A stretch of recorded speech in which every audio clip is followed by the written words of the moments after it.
Mga tol, inakusahan ng Amerika itong Iran na nagtataglay daw o gumagamit ng chemical weapons na tinatawag na pharmaceutical-based agents, mga tol. Ano to? No? At ito ba ay pwedeng gamitin ng US na dahilan para atakihin nila ang Iran? Mga tol, ito pag-usapan natin, samahan ninyo ako mga tol.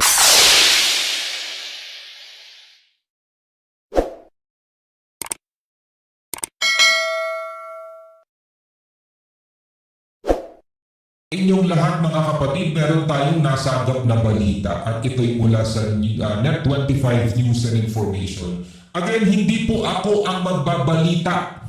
Paulit-ulit natin yung kasing sinasabi dahil merong mga hindi nila gusto yung naririnig nila at sinasabing fake news daw yung binabalita natin. Paulit-ulit kong sinasabi sa inyo, hindi ako nagbabalita. Etong pinapanood natin, balita na to. Nagre-reaction lang ako sa balita. Ang balita, yung ako mismo yung magbibigay sa inyo ng information. Okay, tayo yung magbibigay lang ulit ng reaction and commentary dito sa balita na pwede nyo rin panoorin, puntahan ninyo yung mga channel, yung mga news na pinapanood natin. Ito, pinapakita ko na nga sa gilid. O, di ba? Manood kayo ng balita. Ito mga kapatid, bibigyan lang natin to ng reaction. Sabi rito, inaakusahan ng Amerika ang Iran sa chemical weapons program. Ngayon ang tanong, ito ba'y pwedeng gamitin ng US bilang dahilan para atakihin nila etong Iran? Kasi kung naaalala ninyo mga to, parang nangyari na to dati sa Iraq eh. Diba? Inakusahan nila si Saddam na nagtataglay sila ng weapon of mass destruction. Diba? So ginawa nila, inatake nila itong Iraq. Pero parang wala naman nata silang nakitang ganun eh. Diba? So ngayon, ito ay pwedeng maging dahilan ng totoong labanan na mga tol, no? Hindi na yung katulad ng ginagawa nila dati na kapag nagsasagawa ang Iran ng kanilang yung nuclear project o nuclear power nila, winawasak ng Israel at saka ng US, di ba? Yung nuclear program nila. So ngayon, eto na bago.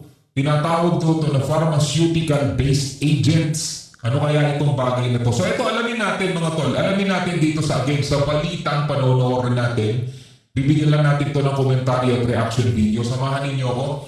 Pero bago natin to simulan, syempre kung ikaw ay bago pa lamang dito sa ating FB, huwag mo kakalimutan mag-follow and like. Nasa 243,000 na po tayo. Maraming salamat sa ating mga bagong followers. At syempre, kung ikaw naman ay nanonood dito sa ating YouTube channel, huwag mo rin kalimutan mag-subscribe. Click nyo na rin ang notification bell para ma-notify ka whenever na may mga bago tayong reaction video tulad nito. Huwag na natin patagalin pa, panoorin na natin ito mga tol. Inakusahan ng Estados Unidos ang Iran na umano'y bumuo at gumamit ng chemical weapons na tinatawag na pharmaceutical-based agents o PBA. PBA. So ito yung akusasyon ng Amerika dito sa Iran. Ayon sa Washington, ang mga kemikal ito ay maaaring gamitin bilang silent weapons na umaatake sa central nervous system na posibleng ikabit sa mga missiles o drones. Sentro ng alegasyon itong paggamit ng mga dual-use chemicals katulad ng fentanyl at medetomidine na makapagdudulot ng incapacitation o pagkawala ng malay at magresulta sa pagkamatay ng isang tao. Yun yung pwedeng maging dulot sa isang tao maaapektuhan nun. No? Ang aatakihin niya kasi yung central nervous system mga tol. So kaya pala siya tinawag na pharmaceutical-based agents kasi parang ito'y sangkap ng isang pharmaceutic product mga tol pero medyo merong epekto sa tao kapag nasobrahan siguro ng dose o nasobrahan ng timpla. Sabi nga, di ba may fentanyl. Di ba yung fentanyl kung naaalala ninyo? Ito yung sinabi dati ni dating President Duterte na ginagamit niya. Pero yun ay ano sa kanya. Kumbaga parang nireseta ng doktor. Pero siyempre may mga side effect yun eh. At ipinagbabawal nga yan sa ibang bansa. Katulad na bawal dito sa Estados Unidos, di ba? Tinuturing nila yung hindi basta-basta gamot. Yan ay droga na talaga. No? Tuloy natin. Mas mapanganib-anib ang silent weapons na ito kaysa sa karaniwang explosive at mga bomba. Sa ulat ng US State Department na lumabas noong 2024-2025, sinabi na hindi sumusunod ang Iran sa Chemical Weapons Convention. Giit pa ng Estados Unidos na hindi ganap na idineklara ng Tehran ang mga pasilidad nito sa paggawa ng kemikal at pinaghihinala ang ginagamit ang mga ito hindi lamang bilang riot control kundi para na rin sa opensibang layunin. Oo, hindi para sa pagpapatigil ng mga kaguluhan kundi para sa opensibang layunin. Ibig sabihin, kung baga halimbawa nagkakagulo sa isang lugar, hindi lang basta-basta ginagamit din doon bilang pampatigil ng riot o pampatigil ng gulo, kumbaga ginagamit din nila bilang pang-atake na mismo kasi pang-opensibang layunin na eh. Itinuturing naman na mas nakamamatay ang chemical weapons dahil maaari itong magdulot ng malawakang casualty sa maikling panahon. Samantala, umabot na sa hindi bababa sa 5,000 katao ang nasawi sa isinagawang anti-government protest sa Iran. Grabe no, nasa 5,000 na. Eto na natin to, nabantayan natin to, nagsimula to sa 500, 400, di ba?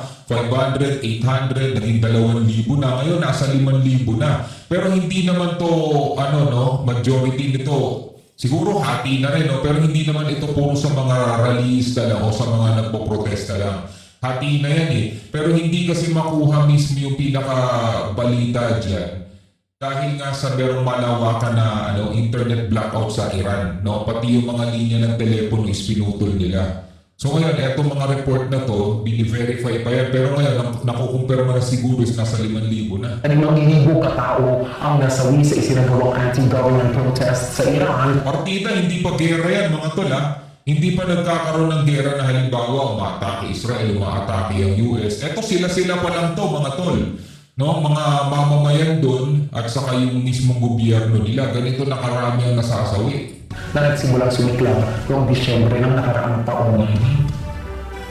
Kabilang sa mga nasawi ang mahigit 500 miyembro ng security forces. May mga ulat din mula sa United Kingdom officials na gumamit umanong Iranian security forces ng nasabing kemikal laban sa mga nagpuprotesta. Gayunpaman, wala pang opisyal na kumpirmasyon mula sa Estados Unidos o Europa na nagpapatunay sa aktual na paggamit ng kemikal o chemical weapons ng Iran. So alleged pa lang yun, allegedly. No? Yan ginagamit ngayon yung word na yan, allegedly. So wala pa silang matibay o aktual o ulat kung paano aktual na ginagamit ito ng Iranian forces, kung totoong ginagamit nila yung ganitong uri ng chemical weapon, yung ganitong uri ng sandata. Kung saan nila ikinakabit yan, sa usok ba o sa kung ano man para maipasok nila sa katawan ng tao. Kasi di ba yung mga napapanood natin sa mga pelikula kapag gumagamit ng mga ganitong mga chemical weapons is naglalaglag sila ng usok, tapos kung sino yung mga makakalanghap nun. Noong 2022, aktual na paggamit ng kemikal o chemical weapons ng Iran. Noong 2022, may mga ulat rin tungkol sa isang hindi pa natutukoy na green gas na ginamit umano ng Iranian security forces laban sa mga nagprotesta sa lungsod ng Jabalud at Tiran Shahar na nagdulot ng takot at pangamba sa mga residente sa bansang Iran. Ito based lang to sa mga posibilidad na napapanood kasi natin sa mga movie. Kapag gumagamit sila ng mga chemical weapon, ginagamit nila yan, mga tol, inilalagay nila sa tawag dito, sa tubig, hinahalo nila doon, naiinom, inihahalo nila. Kasi mga kapatid, di ba rito sa Pilipinas, ang tubig natin hindi ka basta-basta iinom sa mga gripo. Bibili ka ng tubig, yung mga purified na, yung mga nabibili mong mga tubig dyan kasi nasasala na talaga doon. Ewan ko kung meron pa rin sa inyo umiinom ng tubig rekta sa kanilang mga gripo sa bahay. Kasi dito sa mga bansang to, medyo malinis naman eh. Halimbawa sa Amerika, pwede ka talaga uminom direkta doon sa gripo mo. Actually, doon talaga sila kumukuha ng tubig nila. Kasi malamig na rin at the same time. Ngayon, pwede nilang ihalo doon yung mga chemical na yun. O kaya, halimbawa, nagkakaroon ng mga ganyang kaguluhan. Minsan yung di ba dito sa atin tear gas, dito yung chemical weapon doon na nila inilalagay, tapos kung sino yung mga makakalanghap nun, akala nila nung umpisa wala pa, di ba? Pero yun pala, unti-unti na sinisira yung nervous system nila. Ganun yung kadalasan di ba? Anyway, eto ba'y pwedeng maging dahilan ng Amerika, etong ulat na to, para gumawa sila at kumilos ng aksyon laban sa Iran, mga tol? Ano sa tingin ninyo? Kasi may mga nababalitaan tayo, mga tol, nagsisimula na daw magpadala ang US, pinadala na nga nila yung kanilang diba? Isa sa mga advanced aircraft carrier dito sa Middle East, yun ba'y nangangahulugan na magsisimula na sila o aatake na sila, no? Basta ako, mga kapatid, para sa kalinawan ng lahat, wala tayong pinapanigan na bansa dyan. Iran, Amerika, wala tayong pinapanigan bansa. Sana hindi matuloy itong mga kaguluhan na to. Hindi kasi para dito sa ikasisiyan ng mga leader na yan Diba? Kawawa din naman kasi yung mga mamamayan na nadadamay lang, ayaw nila yung mga kaguluhan, pero wala silang magawa, nadadamay lang sila. Lalo na yung mga bata, kawawa Or bilang mga Pilipino, bilang isang tao na bubuhay dito sa ating daigdig, ano ang masasabi mo rito? Comment ka na lamang sa ibaba. Hanggang sa muli, ako nga pala si Shovel D. Peace out.